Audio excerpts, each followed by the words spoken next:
연말이 돼서 많이 착잡하고 또 이렇게 촉박감을 좀 갖게 될 텐데, 우리 연말도 지혜롭게 잘 보내신다면은 또 새해를 기쁘게 맞이할 수 있을 것입니다.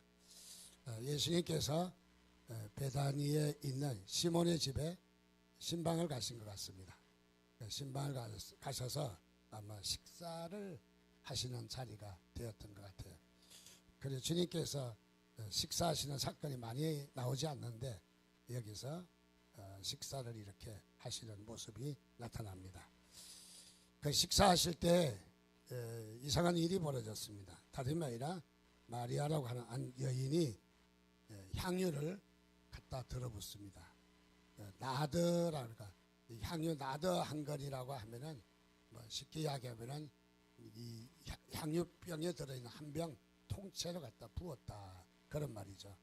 대체적으로 가격을 따진다면 유대에서는 손님이 오면 한두 방울 향유입니다. 향수가 아니라 우리는 물을 탄 향수를 쓰지만은 여기에서 향유를 쓰니까 원액을 쓰는 거죠. 그래서 한두 방울만 해도 방 안 전체의 향내가 가득한 바로 그런 일이죠. 그런데 향유를 통째로 갖다 한 병을 다 들어 부었다, 통째로. 그래서 예수님의 발을 씻기고 예수님의 머리에 붓고 그렇게 했다는 것이죠. 이 사건을 볼 때 특별히 여기에 나드 한 건이라면은 그야말로 대체적으로 300데나리온 된다. 300데나리온 된다는 것은 노동자의 임금이 하루에 1데나리온이니까 300데나리온 하면 공휴일 빼고 아마 1년치 월급이 아닌가. 못해도 우리식으로 하면은 한 3천만 원 정도는 아마 거의 된다고 봅니다. 이 많은 액수, 그렇게 하지 않아도 향유가 가득할 터인데 이런 향유를 통째로 갖다 다 들어 부었다. 거기에 앉아있던 사람들이 그야말로 이 여인의 한 일에 대해서 역정을 냅니다. 다름이 아니라 그걸 팔아서 300데나리온에 팔아서 다른 사람을, 어려운 사람을 부지하고 돕는 데 쓸 일이지 한꺼번에 이렇게 다 허비할 수 있겠냐, 낭비하느냐, 바로 그 말이죠. 그래서 이것은 잘못된 일이라는 거죠. 그래서 핀잔을 오늘 4절 말씀에도 보니까 핀잔을 주는 모습이 잘 나타나 있습니다. 그때 주님께서 핀잔 주는 바로 이 사람에게 주님께서 태클을 거십니다. 다름이 아니라 이 여인이 하는 일은 내게 좋은 일을 했다. 그래서 6절에 좋은 일을 했다는 거죠. 그래서 좋은 일을 했다. 좋은 일이란 다른 말로 하면 아름다운 일이고 선한 일인데, 자, 이 좋은 일을 했다, 또 선한 일을 했기 때문에 그냥 두어라는 거죠. 나무라지 말라라는 거죠. 그래서 오늘 말씀에 6절에 보니까 좋은 일을 했다, 선한 일을 했다라는 말을 우리가 가만히 찾아보면은 여기에 헬라어로, 그리스어로 아가도스라는 말을 쓰는데 이 말은 도덕적이고 윤리적인 선을 가리킵니다. 좋은 일, 도덕적이고 윤리적으로 좋다 하는 말을 가리키는 말입니다. 그런데 이 말을 더 깊은 차원에서 보면은 칼로스라는 말을 할 수가 있는데 이 말은 영적인 선, 또 신앙적인 선을 가리키는 말이 있습니다. 그러니까 여기에서 말하고자 하는 것은 이 제자들과 이 시몬의 집에 있던 이 사람들은 특별히 4절에 이 마리아의 향유 붓는 사건을 가지고 핀잔을 둔 사람은 어떤 측면으로 봤냐면 일반적인 아가도스로 보았어요. 아가도스로 볼 때 그야말로 이렇게 향유를, 이 진한 향유를 한꺼번에 다 들어붓는 일은 허비하는 일이다. 한두 방울만 해도 충분할 텐데 이렇게 다 들어붓느냐, 이걸 가지고 구제를 해야지. 다른 사람, 어려운 사람 차라리 도와주는 일이 훨씬 나을 텐데 하고 그런 말인 거죠. 그래서 이 사람은 어떤 마음이냐면 아가도스라는 생각이 그냥 좋은 일, 선한 일, 도덕적이고 윤리적인 수준의 선한 일로 생각했던 거예요. 그러나 우리 예수님은 또 이 마리아와 함께 그 차원을 뛰어넘어서 어디에 관심이 있으냐면은 칼로스에 관심이 있었던 거죠. 칼로스라고 하는 것은 이것은 영적이고 신앙적인 것이라는 거죠. 자, 우리는 아가도스와 같은 일이 우리에게 수많은 일들이 많이 있습니다. 우리는 그냥 일반적이고 그냥 평범한 일 같고, 또 그 다음에 이것은 우리가 상식적으로 판단하기에 이 정도면 될 일 같은데 과학의 일을 한다든지, 그래서 아가도스적인 생각을 가질 때가 많이 있습니다. 아가도스의 생각도 좋은 생각이기는 하지만은 더 좋은 생각은 아니라는 거죠. 그런데 우리는 신앙인의 눈은, 우리 신앙인의 삶은 우리가 남이 볼 수 없는 부분을 봐야 합니다.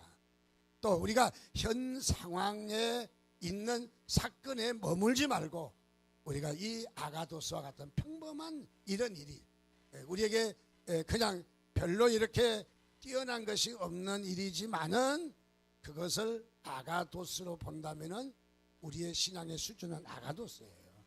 우리의 삶은 아가도스의 삶을 살게 되는 거예요. 그래서 성경은 오늘 이 옥합을 깨뜨린 여인의 모습을 통해서 우리에게 무엇을 말씀하느냐, 단순하게 이 향유를 갖다 부었다 이것만 보는 것이 아니라 오늘 우리들이 영적 시야가 어떠해야 되느냐, 우리의 시야가 어디에 머물러 있느냐, 근시안적으로 여기만 머물러 있는 것이 아니라 여기를 뛰어넘어 저기를 볼 수 있는 눈이 있어야 된다는 거죠. 그래서 많은 사람들이 현재의 사건을 보고 현재 일어난 일들을 보고 현재의 상황을 보고 불평하고 원망하고 돌아가서 이것을 평가하고 판단하기 때문에 우리의 신앙이 성장하지 않는 거예요. 우리 신앙이 마치 가시덤불과 같이 싸게 났지만은 그러나 성장할 수가 없는 거예요. 왜? 가시의 덤불에 걸려서. 그래서 이것이 열매를 맺고 이것이 자라날 수가 없는 것이죠. 그래서 성경은 우리가 그런 사람, 아가도스와 같은 일반적인 상식적인 도덕적인 윤리적인 어떤 사회적인 그런 부분에서 우리의 생각과 차원이 머물러 있다면은 바로 뭔가 맺혀서 뭔가 가로막혀서 성장할 수가 없다는 거예요. 그래서 우리의 성장, 우리 신앙의 성장, 우리 믿음이 성장하려면은 남이 보지 못하는 부분을 봐야 되는 거예요. 정말 신앙적인 눈이 열려져야 되는 거죠. 정말 우리가 우리의 그 단계가 여기가 아니라 저 산 너머 있는 바로 이 들판과 시내를 볼 수 있어야, 그래야만이 산 너머 있는 들판과 시내를 우리가 공유할 수 있는 것이죠. 그래서 우리는 어떤 수준에 머물러 있는가, 그야말로 팔아서 가난한 사람에게 나누어 주자 하는 의견이 틀린 의견은 아닙니다. 나쁜 의견은 아닙니다. 좋은 의견이지만은 그것은 더 좋은 의견은 아니라는 것이죠. 그래서 우리는 오늘 말씀에도 이 9절에도 내가 진실로 너희에게 이르노니 온 천하 어디서든지 복음이 전파되는 곳에는 이 여자의 행한 일이 나타난다는 것이죠. 이 여인을 그렇게 칭찬하는 거죠. 우리 주님이 칭찬하는 것은 그 향유를 많이 부어줘서 칭찬하는 것이 아니라 그 속에 의미가 있다는 것이죠. 그 의미를 깨달았다는 거죠. 의미를.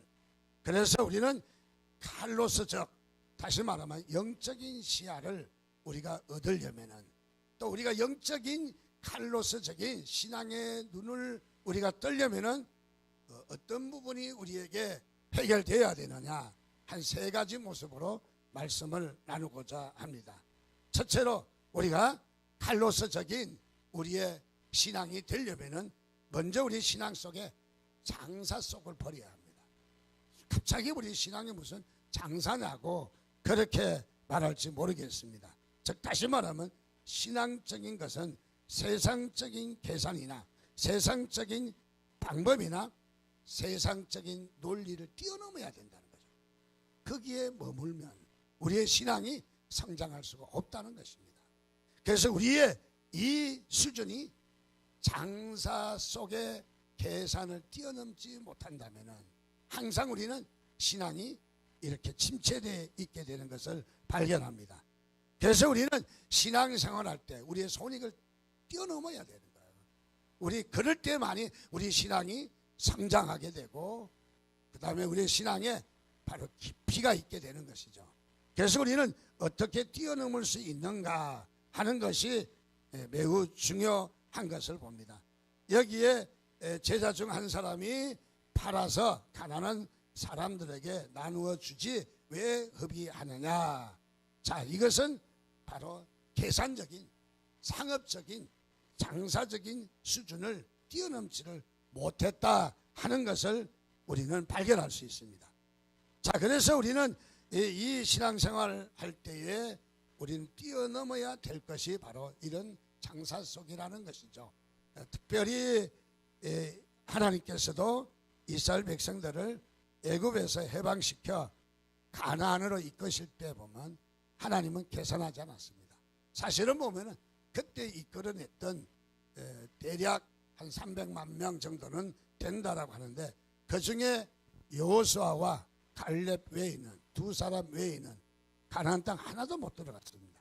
계산으로 따지면 이들을 결코 애굽에서 인도에서 광야에서 가나안으로 이끌고 갈 필요가 없었던 것입니다. 그러나 하나님은 무조건적으로 하셨습니다. 신앙은 때에 따라서 우리가 뭐라고 할까요? 무조건적으로 어떨 때는 계산하지 않는 바로 이런 결단이 우리에게 필요하다는 것이죠. 그래서 여기에 우리 주님께서 십자가에 죽으실 때 우리를 계산하고 누가 구원받고 누가 또 배신하고 누가 신앙을 끝까지 이렇게 지키지 못하고 계산하지 않아야 하죠. 우리 주님은 무조건 십자가 위에서 뛰어들어서 그의 목숨을 던지셨던 것을 우리가 발견합니다. 가령 예를 들어서 우리가 아이를 가질 때에도 부모들이 계산하면 아이 못 놓습니다. 그래서 요즘 우리 젊은이들이 좀 양악해가지고 계산을 다 때려봐요. 그래서 뭐 학비가 얼마고 생활비가 얼마인데 애 놓으면 안 된다. 그렇게 생각한다면 아이를 가질 자격이 별로 없다라고 생각합니다. 아이는 어떻습니까? 우리의 부모 세대들은 보면은 대책도 없이 7, 8 낳았습니다. 그냥 줄줄이 낳습니다. 그래도 다 먹고 살고 그 중에 그래도 목사도 나오고 그래도 이렇게 좀 잘 살지 못하는 사람도 있지만은 그러나 자식 놓는 데서 그걸 따지지 않았다는 거죠. 자, 그렇습니다. 우리가 이렇게 이 계산을 뛰어넘어야 우리는 신앙도 성장한다는 것입니다. 91년도에 우리 기독교 신문에서 이런 기사가 난 것이 있더라고요. 찾아보니까 신자의 유형이 11가지가 있더라. 뭐 좀 좋지 않는 거라 소개할까 말까 망설이다가 어쨌든 뭐 준비를 해왔습니다. 좀 양해를 하시고 들어주시면 감사하겠습니다. 근데 그 11가지 유형을 보니까 교인들이 이런 유형이 있더라는 거예요. 첫째는 감투 교인이 있더라는 거예요. 자, 이들은 어떻습니까? 언제나 직분을 감투로, 교회 직분을 감투로 생각하는 사람이 있더라는 거예요. 그래서 언제든지 자신의 이름이 들어가 있는 거기에 민감한 그런 신자들이 있었다는 것이죠. 그래서 이들은 감투를 좋아해서 감투 교인이다. 그렇게 말했다는 것이죠. 두 번째는 인력거 교인이 있다라는 거예요. 무슨 말이냐면 바로 신방하고 사람을 보내고 인력가를 보내야 그 다음에 나오는 교인이 있더라. 그렇지 않으면 잘 안 나오는 교인도 있더라 하는 말입니다. 세 번째는 핑계 교인이 있는데 교회 나오라고 하면 이 핑계 저 핑계 다 대고 이리 빠져나가고 저리 빠져나가는 바로 그런 교인이 있더라는 것입니다. 네 번째는 오락 교인이 있는데 오락 교인은 친목회나 야유회에 어떤 운동 경기 이럴 때만 교회에 나오는 바로 그런 사람도 있더라는 겁니다. 또 다섯 번째는 벙어리 교인이 있는데 교회는 몇 년 나왔지만은 한 번도 한마디도 기도하지 못하고 전도하지 못하는 그런 교인도 있더라. 또 여섯 번째는 채점관, 시험을 보는 채점관 교인이 있는데 설교를 비평하고 분석하고 남의 허점만 꼬집어내는 그런 신자도 있더라. 또 유람선 교인이 있는데 이 교회 저 교회 떠돌아다니는 그런 교인도 있다. 광고 교인인데 상업적 실속을 위해서 나오는 신자도 있다. 근데 재미있는 것은 9번째, 국회의원 교인도 있더라. 우리 교회는 국회의원이 아무도 없는데 국회의원 교인이 있더라. 무슨 말인가 봤더니 가족 중에 한 사람, 대표로 나오는 사람, 이런 사람은 국회의원 교인이다, 그렇게 말합니다. 10번째는 가시교인이 있는데 이런 사람은 가는 데마다 문제만 만들어내는, 그래서 사고만 치는 그런 교인도 있더라. 11번째는 장례위원 교인도 있더라. 부모의 장례식을 위해서 교회에 나오는 그런 사람도 있더라 하는 거죠. 11가지 모습을 보니까 참으로 아름답지는 못한 것 같습니다. 모두가 신앙의 수준을 뛰어넘을 수 없는 그야말로 계산적인 교인들이 적지 않게 있다 하는 것을 말해주는 아마 그런 통계인 것 같습니다. 특별히 우리가 성경을 볼 때 마태복음 18장 1절에 보니까 제자들이 예수께 나와 이르되 천국에서는 누가 크냐라고 질문을 합니다. 즉 제자들이 어떤 상태에 있습니까? 누가 크냐? 심지어는 자신의 어머니를 시켜서 예수님께 청탁을 했습니다. 당신의 나라가 임할 때에 하나는 우위, 하나는 좌측에 있게 해달라. 자의정과 영의정이 되게 해달라 하는 청탁을 넣은 거죠. 예수님께서는 제자들이 누가 크냐, 누가 높으냐, 뭐 이런 걸 따지고 있는데 예수님은 바로 어린아이를 하나를 세우시면서 어린아이 이 소자를 그야말로 낙심케 하면은 연자 맷돌을 목에 달고 빠져 차라리 대져라. 성경에는 죽어라고 했지만은 죽어라라고 하는 말이죠. 무슨 말입니까? 제자들이 예수님 앞에서 누가 크냐 따졌다는 거죠. 아직도 제자들은 상업적인 장사 속에 있는 그런 신앙생활이었다는 거죠. 그러나 성경을 쭉 보면은 제자들이 예수님께서 십자가에 달리시고 부활하시고 성령이 임하게 되었습니다. 오순절에 마가다락방에 성령이 임한 뒤로 보면 제자들의 삶을 볼 수가 있는데 한결같이 누가 높으냐 싸우는 일이 없어요. 누가 높으냐. 그래서 성령 받고 제자들도 많이 달라지고 변하게 된 것을 발견할 수가 있습니다. 자, 그렇습니다. 우리는 교회를 다닐 때 상업적으로 또 돌아가서 우리가 계산적으로 봉사하고 교회를 다니면은 여러분 뭔가 교회에 큰 것을 놓쳤다는 거예요. 진짜 중요한 것은 교회에서 상업적인 계산을 뛰어넘어 영적인 교훈을 여러분이 얻어야 되는 것이죠. 그 영적인 은혜를 얻어야 되는 것이죠. 자, 그것을 얻지 못하면 우리에게는 너무너무 큰 손해를 보고 있다라는 것이죠. 사실 오늘 성경에도 보면은 이 여인이 나르 한 건을 가지고 발을 씻기고 예수님을 경배했는데 자신은 아마 잘 몰랐을 거예요. 그러나 그의 마음속에 계산하지 않고 주님께 내가 다 드려야지, 남겨둘 거 없이 그냥 쓸 것이 있는데도 포기하고 그냥 다 드려야지, 다 헌신해야지, 아마 그런 마음으로 했을 거예요. 그런데 어떤 결과가 나타났어요? 놀라운 일이 나타났습니다.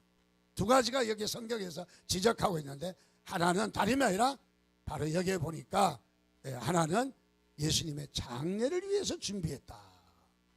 얼마나 큰 영광입니까? 그냥 단순하게 장례식에 상해를 준비한 것이 아니라 예수님의 장례는 예수님이 십자가에 달리신 것은 온 인류를 구원하는 그야말로 기독론적인 부활론적인 이런 큰 일을 하는데 결정적인 역할을 했다는 거예요. 예수님의 죽음을. 그래서 장례를 준비했다. 그리고 또 한 가지는 이 여인이 무슨 일을 했습니까? 자신의 인생이 바뀌었습니다. 주님께서 복음이 전해지는 곳마다 이 여인이 다 드러나고 높임을 받는다는 것이죠. 주님께서 얼마나 그 여인의 결단을 얼마나 귀하게 여기셨는지 보여주는 바로 그런 부분입니다. 그렇습니다. 우리는 우리의 눈에, 우리의 가시적으로 눈에 실체적으로 보이지는 않지만은 우리의 영안이 열리는 사람은 뭔가 여기에 하나님께서 하시겠다 하는 바로 우리의 어떤 짐작이라든지 영적인 작은 음성들이 우리에게 보여주는 것이죠. 그것을 봤다는 거죠. 그것을요. 그래서 우리는 신앙생활을 하면서 현재의 사건을 뛰어넘어 영적인 시선이 무엇인가, 우리에게 다가오기는 아가도스 같은 세상적인 도덕적인 윤리적인 것이지만은 거기에서 멈추지 않고 그것을 뛰어넘어 영적인 놀라운 하나님의 계획이 있다는 것이죠. 그것을 보여주는 바로 그런 부분입니다. 그래서 우리는 장사 속을 뛰어넘어야 신앙생활을 잘할 수 있어요. 신앙이 성장할 수 있어요. 두 번째는 우리의 육의 행실을 깨트려야 되는 것입니다. 육의 행실을. 우리의 육의 행실이 깨트리지 않는 한 성장할 수 없다는 것이죠. 그래서 마치 우리는 이 호두를 까먹으려면 딱딱한 껍질을 깨야 호두를 먹을 수 있는 거예요. 그래서 이 딱딱한 껍질이 딱딱하다고 도전하지 아니하면은 우리는 호두를 먹을 수가 없다는 것이죠. 그래서 호두를 먹으려면은 딱딱한 껍질을 깨야 하듯이 오늘 우리도 딱딱한 우리의 육신의 껍질을 깨야 합니다. 그리고 들어가서 우리가 암탉이 알을 품고 병아리가 이렇게 생명이 잉태되기까지는 바로 다르면 이 딱딱한 껍질을 깨야 합니다. 껍질을 깨서 부수고 나와야 합니다. 어미가 껍질을 깨주기도 합니다. 그래서 이 생명이 싹트는 것처럼 오늘도 우리가 영적인 아주 깊이 있는 또 영적인 삶을 위해서는, 우리 칼로스적인 삶을 살기 위해서는 육신을 깨야 합니다. 우리의 육신의 행실을 깨야 합니다. 우리의 육신의 생각을 깨야 합니다. 육신의 생각대로 우리가 살면은 우리가 성공할 수 없다는 것이죠. 요한 칼빈은 이런 말을 했습니다. 육이 깨어진 후에 주님을 섬길 수가 있다. 육이 깨어진 후에, 육이 깨어지지 않으면은 주님을 섬길 수가 없다, 그런 말이죠. 칼빈은 계속해서 이렇게 보았습니다. 여기에 옥합은 육신을 보았습니다. 옥합을 깨뜨렸다는 말은 육신을 깨뜨려야 된다. 향유를 영적으로 해석했습니다. 그래서 이 향유를 다시 말하면 단순하게 이 향내가 나는 향유가 아니라 바로 영적으로 예수님의 십자가의 죽으심이 어떤 역할을 하는가 하는 것을 보여주는 영적인 면으로 해석을 했다라는 것을 우리가 알 수가 있습니다. 그렇습니다. 우리가 깨져야 합니다. 변해야 합니다. 우리의 옛사람이 변해서 새사람이 되어야 됩니다. 우리 옛사람과 새사람을 시각적으로 좀 이해하기 쉽게 그림을 잘못 준비했습니다만 양해하시기 바랍니다. 살을 뺀 사람과 못 뺀 사람, 옛날에는 이랬지만 지금은 우측같이 이렇게 살을 빼고 이런 변했다는 것을 지금 말씀해 주고자 하는 거예요. 다시 말하면 우리 옛사람을 깨서 변화시켜야 건강할 수 있다는 거죠. 그냥 내버려두면 안 된다는 것이죠. 그래서 골로새서 3장 5절 말씀해 보면 땅에 있는 지체를 죽이라. 음란과 부정과 사욕과 악한 정욕과 탐심이니 탐심은 우상숭배라. 로마서 8장 13절에는 뭐라고 말하냐면 너희가 육신대로 살면 반드시 죽을 것이다. 반드시. 여기에 반드시란 말이 너무너무 중요해요. 영으로서 몸의 행실을 죽이면, 육신의 생각을 죽이면, 육신의 가치관을 죽이면은 산다는 것입니다. 무릇 하나님의 영으로 인도함을 받는 사람은 곧 하나님의 아들이라, 일컬음을 받으리라 라고 말씀했습니다. 우리가 이 성막이 있었는데 우리 제단에서 성막, 또 성막에서 성전, 성전에서 오늘 우리 교회가 이제 교회당이 있는데 이 성막입니다. 이스라엘 백성들이 광야에서 이동하기 때문에 텐트를 치고 성막에서 하나님을 경외했습니다. 자, 이 성막이 이런 그림이 나옵니다. 그런데 성막의 평면도를 볼 것 같으면은 왼쪽에서 우측으로 보면은 우선 출입문이 있고요. 그 다음에 번제단이 있고 물두멍이 있고 그 다음에 경계선이 그어지고 두 개의 사각형이 있는데 첫 번째 사각형은 성소라고 말하고 두 번째 사각형은 지성소라고 이야기합니다. 지성소에는 대제사장이 들어갑니다. 자, 대제사장이 들어가는데 여기에서 하나님 보자, 하나님을 만나는 것이죠. 자, 이것은 단순하게 성막의 구조만 이야기하는 것이 아니라 우리가 하나님을 어떻게 만나는가를 보여주는, 우리의 신앙생활의 전부가 이 성막의 도구, 연장 또는 구조 또는 재료, 이런 것을 통해서 우리에게 가르쳐줘요. 우리가 어떻게 신앙생활을 해야 되느냐. 자, 여기에 보니까 짐승을 끌고 와서 그 다음에 안수를 하고 번제단에서 바칩니다. 그래서 짐승을 죽여서 바칩니다. 짐승이 여기에 번제단까지 와서 안수가 끝나고 나면 다시는 짐승이 아니에요. 뭘까요? 제물이에요. 제물이 되는 겁니다. 자, 제물이 되어서 번제단에서 각을 떠서 내장을 꺼내서 꼬리와 대가리를 쳐서 버리고 그 다음에 불태워 다 이렇게 제사를 드려야죠. 번제단에서. 그리고 나서 손을 정결하게 물두멍에서 씻고 성소와 지성소까지 들어가게 되는 거예요. 이 번제단이 있는 곳을 성전에 와서는 뜰이라고 그래요. 이방인의 뜰, 또 여인의 뜰. 여인은 곳까지, 이방인은 곳까지밖에 못 들어가요. 더 이상 못 들어가요. 성전의 규칙이. 무엇을 이야기합니까? 뜰이라는 것은, 번제라는 것은 짐승을 잡아 죽이는 것이죠. 짐승을 잡아 태우는 것이죠. 우리가 하나님을 만나려면, 우리가 하나님 전에 나가려면 우리 육신을 태워야 된다. 육신을 잡아 죽여야 된다. 육신을, 우리의 생각을 잡아 죽여야 된다는 것을 말해주는 것이죠. 그래서 이 성막의 모든 구조가 다 우리가 어떻게 삶을 살고 어떻게 하나님께 나가는 길인가 하는 것을 보여주는 것입니다. 자, 그래서 우리는 이 성막을 통해서 우리가 하나님 앞에 나가는 모습을 보여주는 바로 그런 부분입니다. 우리 계속해서 요한 칼빈은 이런 말을 했어요. 너무 심각한 말이라 좀 소개하기가 어렵지만 그래도 말씀이니까 나눠야 될 것 같아요. 중생하지 못한 신지식은, 거듭나지 못한 사람이 신에 대한 지식들이 있어요. 크리스마스 있지, 부활절 있지, 또 어떻습니까? 성탄절 있지, 또 교회 있고 목사도 있고 다 있다 하지만 중생하지 못한 신지식은 어디에 쓰인다? 배도하는 데 쓰인다. 주님을 배신하는 데 쓰인다는 거예요.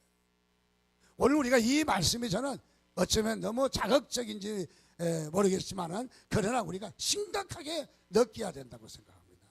중생하지 못했다면은 우리가 믿는 믿음, 우리가 나와서 교회에서 알게 된 신지식은 오히려 나를 구원하고 내가 주의 백성 되는 데 쓰임 받는 것이 아니라 주님을 대적하는 데 쓰인다는 거예요.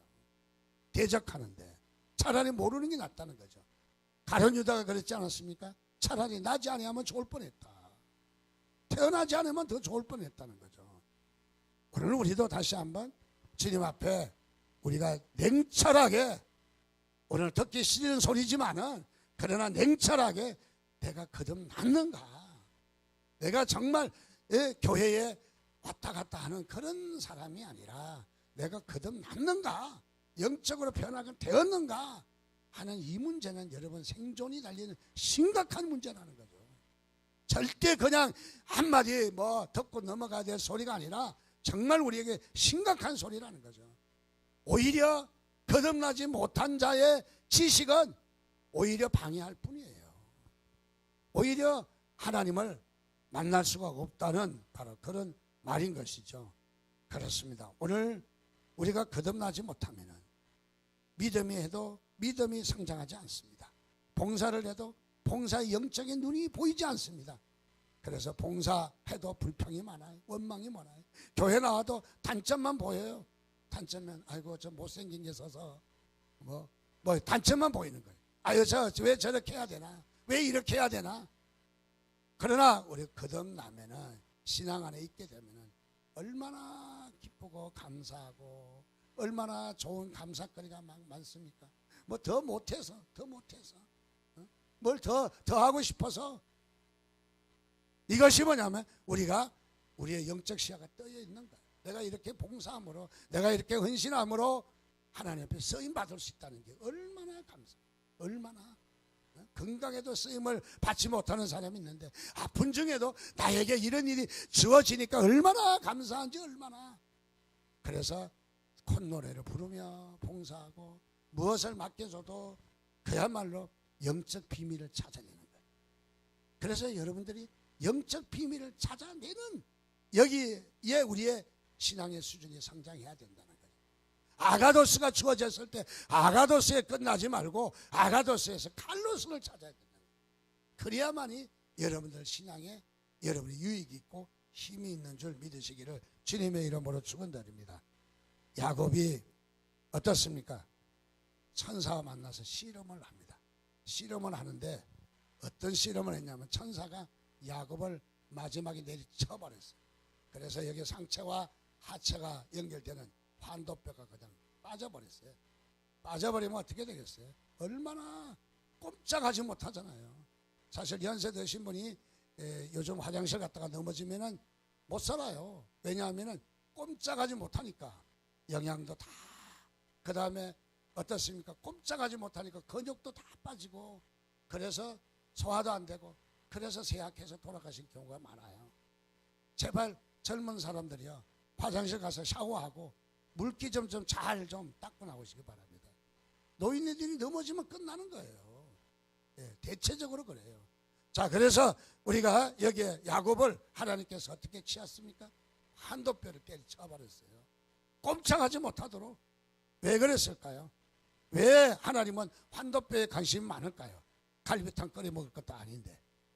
이것은 무엇이냐면 야곱이 갈대아 땅에 하란 땅에서 있었던 습관, 생각, 가치관, 또 들어가서 그게 모든 삶의 지식, 우상 청산해야 된다는 거예요.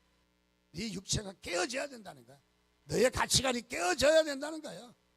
깨어져서 이제는 가나안 땅에 들어갈 자는 깨어져야 한다는 것을 보여주는 거예요. 그래서 여기에 야곱을 들어서 하나님이 바로 치신 것이죠. 하나님께서 모세를 치셨습니다. 모세를 그야말로 미디안 광야에 40년 동안 그 왕궁에서 40년 동안 생활한 그 모세를 다시 미디안 광야로 40년 훈련을 다시 훈련받게 했습니다. 왜 그렇습니까? 너의 애굽의 왕궁에서 배웠던 지식, 너의 그 모든 습관, 모든 것을 버리지 않는 한 너는 이스라엘 백성을 인도할 수 없다는 거예요. 그래서 모세를 통해서 40년 훈련하게 하신 것이죠. 돌아가서 하나님께서 바로 저 사도 바울도 그렇게 했습니다. 다메섹 도상에서 바로 예수님을 만났습니다. 예수님을 만나서 당신이 누구십니까? 나는 네가 핍박하러 나사렛 예수다. 예수를 만났습니다. 정말 예수를 만난 거예요. 그런데 그냥 끝나지 않습니다. 사도 바울을 하나님께서는 바로 이 아라비아 3년 동안 훈련을 시킵니다. 아라비아 3년은 아라비아 사막입니다. 사막에 가서 3년 동안 이리 봐도 모래 저리 봐도 모래, 오로지 보이는 거는 모래, 이 사막에 회오리 바람 부는 거 그거밖에 없어요. 그리고 하늘밖에 없는 거예요. 자, 이래서 그야말로 사도 바울이 3년 동안이나 아라비아에서 훈련을 받은 거예요. 다시 말하면 신학대학을 다닌 거예요. 왜 그랬습니까? 사도 바울 속에 있는 육적인 판단, 가치관, 생각, 습관, 그의 모든 눈, 시야, 시선 이렇게까지 다 깨어져야 된다. 깨어져야 된다는 것이죠. 자, 깨어질 때 바로 변화가 일어나는 것이죠. 세 번째로 우리가 칼로스적인 생각을 하려면 아낌없이 드려야 합니다. 우리가 드릴 때 보면 알아요. 사실은 보면은 뭐 드린다고 하면 벌써 겁먹고 헌금 봉투부터 챙기는데 여러분들 그런데 너무 선입관념에 매이지 마시기 바랍니다. 정말 사랑하면 부모가 딸을 정말로 사랑하면은 주잖아요. 다 주잖아요. 그래도 와서 또 기둥 뿌리까지 빼가려고 해도 그래도 주잖아요. 또 집이 흔들리는데도 주잖아요. 사랑하면 주는 거예요. 자, 우리가 어떻습니까? 여기에 이 옥합을 깨뜨렸다는 것은 아낌없는 주님 앞에 헌신과 결단할 수 있느냐는 거예요. 이거 아무나 하는 게 아니잖아요. 아무나. 자, 이것은 쉽지 않는 것이죠. 성경에 보면은 아브라함이라는 사람이 있습니다. 하나님께서 축복을 주셨습니다. 이삭이라고 하는 아들을 주셨습니다. 그런데 얼마 있다가 하나님께서 야, 이삭 제물로 바쳐라. 차라리 주지 말지. 줬다고 뺏으면 더 아깝잖아요. 그런데 여기 아브라함 보고 이삭을 바치라 라고 이야기합니다. 아브라함은 두 마디 하지 않고 새벽 일찍에, 성경에 보니까 마누라고 상의했다 그런 말도 없어요. 그리고 곧장 나무를 지고 모리아산으로 올라갑니다. 왜? 하나님의 명령이니까. 여기에 따질 필요가 없는 거예요. 여기에 계산할 필요가 없는 거예요. 여기에 어떤 생각을 가질 필요 없는 거예요. 모리아산에 가서 이삭을 목을 잡아 제끼고 칼로 제물을 드리려고 할 때 하나님이 됐다. 너는 이삭에게 손대지 마라. 하나님께서 하시는 거죠. 무엇을 말합니까? 아브라함은 그야말로 하나님 앞에 결단할 줄 알았다. 결단할 줄 알았다는 거죠. 하나님이 언제든지 원하신다면 다 드릴 수 있는 결단할 줄 알았다 하는 것이죠. 요한복음 12장 3절에 보면은 마리아는 지극히 비싼 향유 곧 순전한 나드 한 건을 가져다가 예수의 발에 붓고 자기의 머리털로 그의 발을 닦으니 향유 냄새가 집에 가득했다.